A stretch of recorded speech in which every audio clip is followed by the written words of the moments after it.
Does the dreamer's recall differ during the stages of Nrem and Rem? Procedure for study number 1. Participants were either woken up from REM and Nrem sleep but were not informed from which.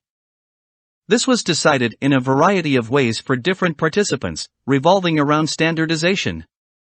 The participants were also labeled via their initials in an effort to maintain confidentiality.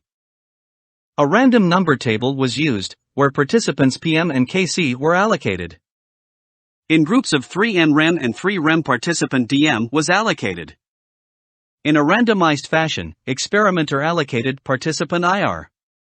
Deception, participant WD was told she would be woken up in REM but in actuality was woken up randomly. After the participants had been woken up, they were asked whether or not they had a dream. If yes, they were asked to describe the dream and give a detailed account of it into a recorder. It is important to note that the number of words used had significance because the larger number of words determined the account to be more detailed and in-depth, qualitative data. While there was primarily no contact between the experimenter and the participants, in an effort to reduce researcher bias and subjectivity, there was occasionally some questions that were asked by the experimenters to the participants. Results of study number 1. Participants described dream more often when they woke from the REM stage of sleep.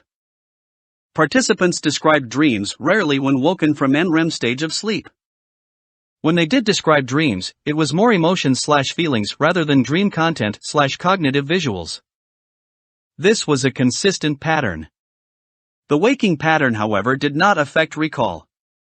For instance, participant WD was accurate despite being misled. Whereas, participant was no more accurate, even if she might have had guessed the pattern of the awakening schedule. When the participants were woken during REM stages 3 and 4, which is a high-voltage, slow-wave period, they looked bewildered/confused.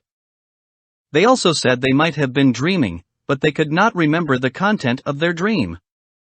When the participants were woken from Nrem stages, they tended to retract into Nrem stage, with the next stage of sleep being REM with no delay. The exception here was when a participant was woken from their final REM phase of the night. If so, they tended to fall back into REM after the awakening. Therefore, it could be concluded that REM and Nrem stages differ. In REM, visual, vivid and clear dream content was reported during the awakenings and a little while after it. Whereas, in Nrem it was vague.